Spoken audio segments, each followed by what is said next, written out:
Amerika terkenal suka mendekorasi rumah dan halaman mereka sesuai dengan musim atau event yang sedang berlangsung.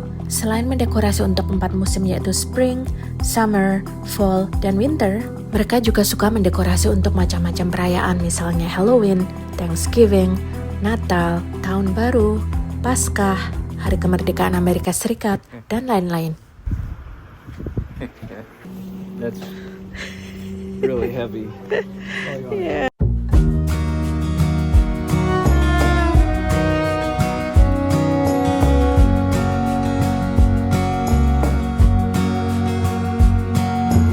Seperti yang kita semua tahu bahwa image orang Western adalah sangat tepat waktu, nggak ada jam karet, dan disiplin. Hal itu karena mereka memiliki 4 musim yang dengan cepat berganti-ganti dan mereka nggak bisa bermalas-malasan kalau ingin melakukan sesuatu. Misalnya menanam hanya bisa dilakukan pada saat Spring dan Summer saja. Jadi mereka terbiasa bergerak cepat, tepat waktu, dan tidak menunda-nunda karena telat sebentar saja musim sudah berganti dan aktivitas yang ditunda-tunda tidak bisa dilakukan lagi. Harus menunggu tahun depannya. Ketika musim yang cocok sudah tiba lagi, artinya membuang-buang waktu 1 tahun. Dampak baiknya adalah mereka biasa hidup disiplin dan tepat waktu. Aku bekerja di toko retail terkemuka di Amerika Serikat. Di bisnis retail, segalanya juga berubah dengan sangat cepat. Misalnya saat ini, pada waktu video ini dibuat, masih musim gugur atau fall. Tapi dekorasi fall atau musim gugur bahkan sudah masuk clearance atau sale. Karena toko-toko di sini menjual dekorasi fall itu sudah sejak musim panas sebelumnya. Jadi dekorasi untuk musim saat ini sudah mulai dijual sekitar 3 bulan yang lalu. Bayangkan betapa satsetnya perubahan di industri retail di Amerika Serikat. But when you're by my side, I feel stronger.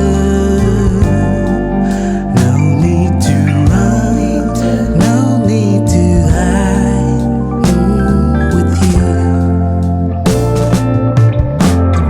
Ngomong-ngomong soal pekerjaan, di video kali ini aku akan sharing pengalaman hidupku tentang perjuangan mencari kerja, mendapatkan pekerjaan yang layak, hingga akhirnya bisa mandiri secara finansial. Jalan yang kutempuh sangat panjang dan berliku-liku. Bahkan aku harus melepaskan pekerjaan impian yang saat itu sudah di depan mata karena memang saat itu situasi hidupku tidak mengizinkan. Tapi sungguh kehendak Tuhan itu terkadang bukanlah rencanaku, namun aku selalu dituntun menuju ke tempat yang lebih baik, bahkan jauh lebih baik daripada mimpi-mimpiku. Tugasku sebagai manusia biasa adalah berusaha sebaik-baiknya, bekerja keras, pantang menyerah, berdoa, dan percaya bahwa Tuhan itu baik. Sambil aku ajak kalian jalan-jalan di sekeliling toko ini yang sedang menjual dekorasi Natal yang cute dan cantik-cantik banget ini. Dekorasi Natal ini sudah dijual di toko-toko di seluruh Amerika Serikat sejak bulan Oktober bahkan September.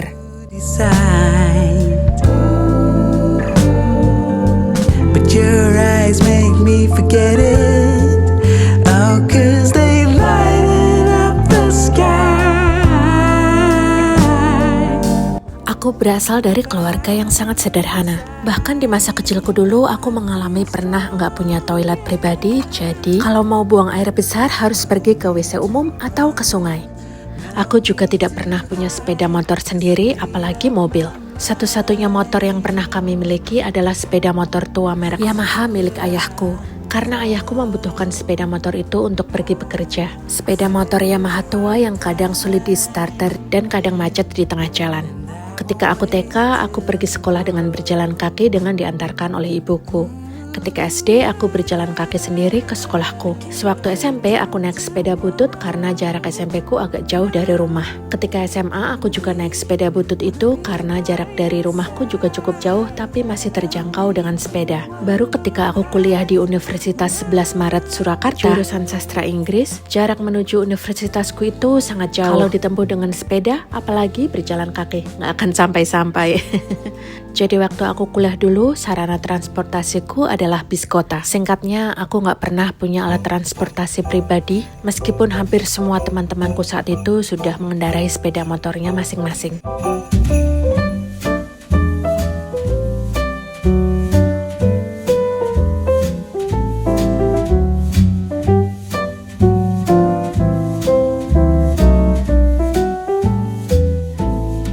Pada waktu itu aku kuliah semester 4 atau 5 gitu, kurang lebih usiaku sekitar 19 tahun. Ada suatu radio FM terkenal di kotaku Solo yang membuka lowongan penyiar. Aku yang sejak SMP sudah suka banget mendengarkan lagu-lagu dari radio-radio FM di kota Solo, sejak dulu bercita-cita banget untuk bisa jadi penyiar radio. Karena aku kagum dengan para penyiar idolaku yang punya suara bagus, merdu, indah, dan juga bisa membawa suasana menjadi sangat hidup. Jadi ketika suatu radio FM membuka lowongan penyiar baru, aku pun mencoba untuk melamar.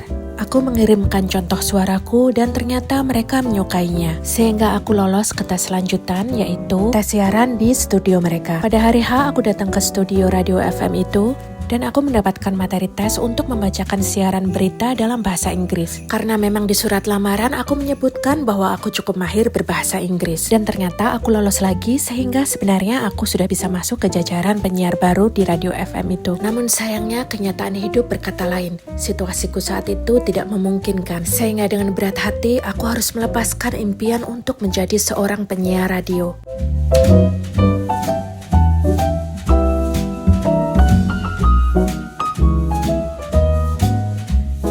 Waktu itu aku ditempatkan untuk siaran berita bahasa Inggris di malam hari sekitar jam 7 atau jam 8 malam. Yang sebenarnya adalah prime time dan menurut seorang penyiar senior, dia berkata itu adalah kesempatan yang sangat baik untuk aku memulai berkarir sebagai penyiar radio di jam yang prime time dan akan mendapatkan banyak pendengar.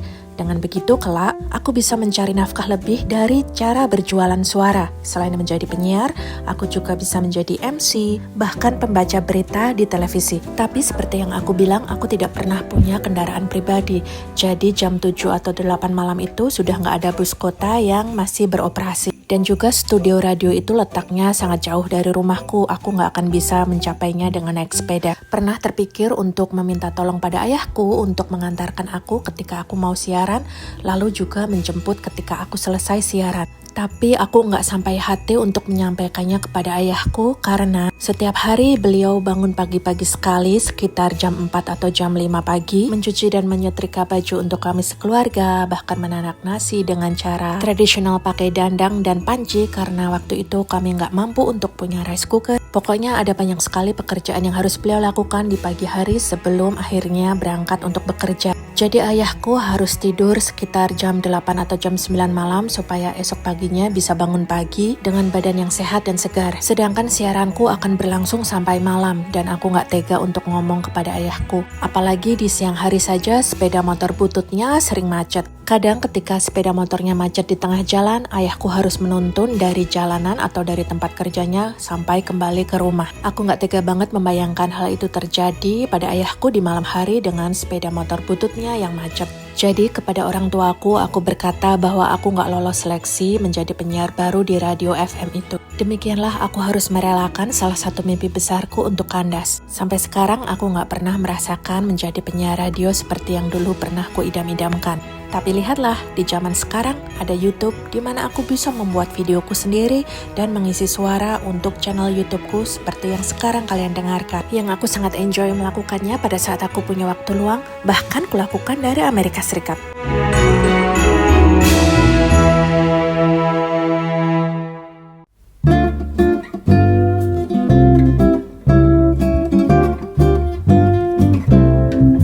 Mimpi besar kedua yang harus aku relakan adalah menjadi seorang wartawan atau jurnalis atau penulis untuk media besar di Indonesia. Aku suka menulis atau mengarang sejak kecil. Sewaktu SD, aku sangat suka pelajaran bahasa Indonesia yang ada pelajaran mengarangnya karena aku sangat suka menulis. Sayangnya meskipun karanganku bagus, tapi nggak pernah dinotis oleh guru-guruku sampai aku masuk ke sebuah SMP Katolik swasta yang ada di kotaku. Di sanalah suster atau biarawati kepala sekolahku notis bahwa hasil karanganku itu bagus seperti penulis-penulis yang sudah punya nama, sehingga beliau ingin aku ikut bergabung dengan majalah dinding sekolah pada saat itu, yang tentu saja aku sambut dengan senang hati karena menulis adalah hobiku. Berkat itulah aku tahu bahwa salah satu talenta yang Tuhan berikan untuk aku adalah menulis, sehingga aku bercita-cita untuk menjadi penulis atau wartawan atau jurnalis di media kenamaan di Indonesia. Ketika aku kuliah di semester akhir, kurang lebih usiaku 20 tahun pada waktu itu, ada lowongan wartawan atau jurnalis di media kenamaan Indonesia yaitu majalah Femina. Jadi aku mencoba melamar, mengikuti semua prosedur dan juga mengirimkan contoh tulisan ke tim rekrutmennya dan ternyata mereka suka.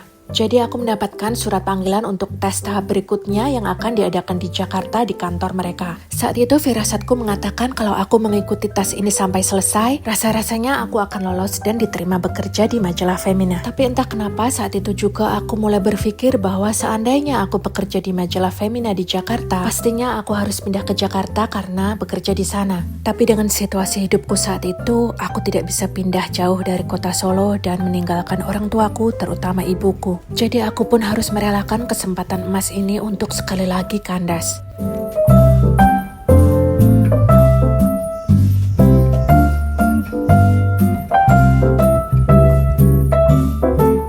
Ibuku menderita sakit lemah jantung sejak aku remaja. Seharusnya beliau mendapatkan pengobatan yang lebih proper, misalnya dengan cara operasi atau perawatan lain apalah yang lebih sesuai. 25 tahun yang lalu tentu saja hal itu sangat memberatkan bagi keluarga kami yang memang sangat sederhana dengan hanya ayahkulah satu-satunya yang bekerja. Sehingga ibuku menjalani pengobatan rutin saja dengan dokter dan obat-obatan yang sebenarnya tidak menyembuhkan penyakitnya, melainkan hanya bisa untuk meringankan penyakitnya, meningkatkan kualitas hidup ibuku, dan berusaha membuat ibuku bisa hidup lebih lama meskipun penyakitnya tidak pernah benar-benar disembuhkan.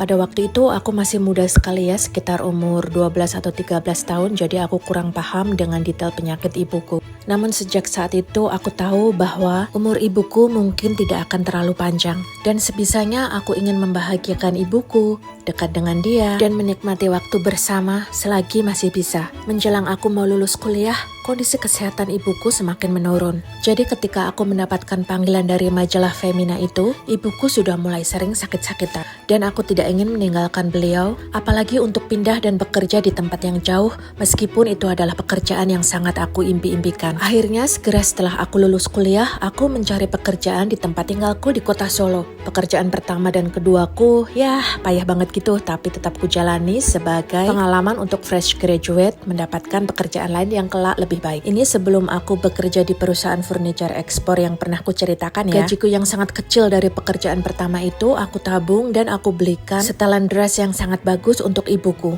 Dan ternyata firasatku benar. Pada saat aku berusia 21 tahun atau nggak lama setelah aku lulus kuliah dan bekerja di pekerjaan pertamaku, ibuku meninggal dunia. Beliau dimakamkan dengan setelan dress yang pernah aku belikan untuk dia. Saat itu aku merasa duniaku seolah runtuh, hatiku sangat hancur dan aku sangat sedih. Tapi aku juga bersyukur bahwa aku berani melepaskan mimpiku sehingga aku tetap tinggal di kota Solo dan dekat dengan kedua orang tuaku, bisa mendampingi ibuku sampai beliau menghembuskan nafas terakhirnya. Seandainya saja pada saat itu aku nekat pergi ke Jakarta, pasti aku tidak akan bisa mendampingi ibuku di saat-saat terakhirnya dan aku akan sangat menyesal. Meskipun sampai sekarang aku gak pernah merasakan menjadi jurnalis atau wartawan di media terkemuka.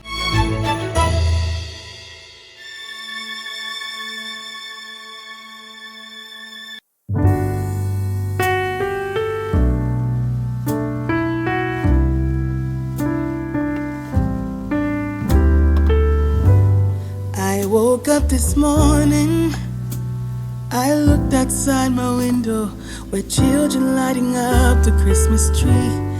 Tapi meskipun demikian, Tuhan membawaku menuju ke jalan hidup lain yang justru lebih indah. Selama aku bekerja keras di industri ekspor dan migas yang enggak ada hubungannya dengan tulis-menulis, aku tetap menulis novel, buku, fiksi, dan artikel berbahasa Indonesia dan Inggris. Yang kemudian aku memberanikan diri untuk mengirimkannya ke berbagai media terkemuka di Indonesia seperti majalah Femina, Kartini, Chic, Reader's Digest Indonesia, dan lain-lain. Banyak di antara cerpen, cerbung, dan artikel-artikelku yang dimuat di media-media itu, dan aku mendapatkan imbalan honorarium yang sangat lumayan. Bahkan naskah-naskahku mulai tembus ke penerbit-penerbit mayor yang terkemuka di Indonesia. Bahkan di bulan September tahun 2025 ini, terbit satu novel baruku berjudul Last Partner yang diterbitkan oleh Gramedia Pustaka Utama, penerbit paling terkemuka di Indonesia. Ternyata aku masih bisa terus berkarya, menulis, dan menerbitkan buku meskipun saat ini aku sudah tinggal di Amerika Serikat. bermanfaat. Dan dukungan dari teman-teman pembaca di Indonesia pun sangat membuat aku bahagia. Mereka membuatkan review yang sangat menarik dan kekinian, tidak hanya dari tulisan tapi juga dengan video-video yang unik dan kreatif. Salah satunya video review yang sangat menarik dari Kak Sela yang dibagikan lewat akun Instagramnya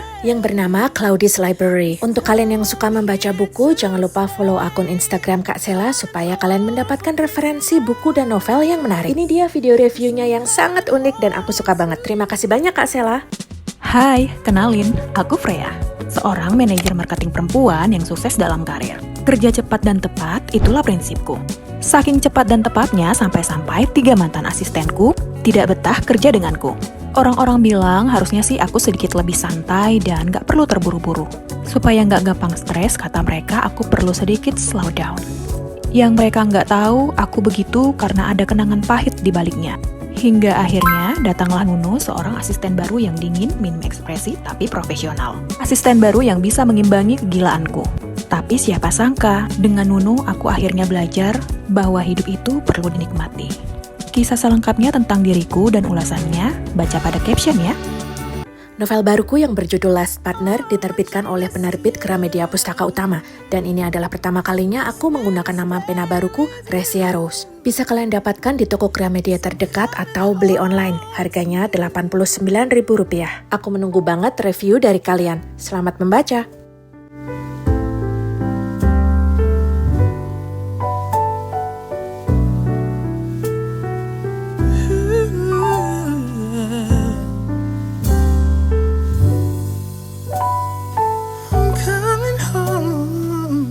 Jika saat ini kalian belum mendapatkan pekerjaan impian atau sudah bekerja tapi bukan di bidang yang kalian idam-idamkan, jangan menyerah, jangan berputus asa, tetaplah melakukan yang terbaik yang kalian bisa. Hingga nanti saatnya Tuhan akan membukakan jalan yang mungkin tidak pernah kalian sangka-sangka.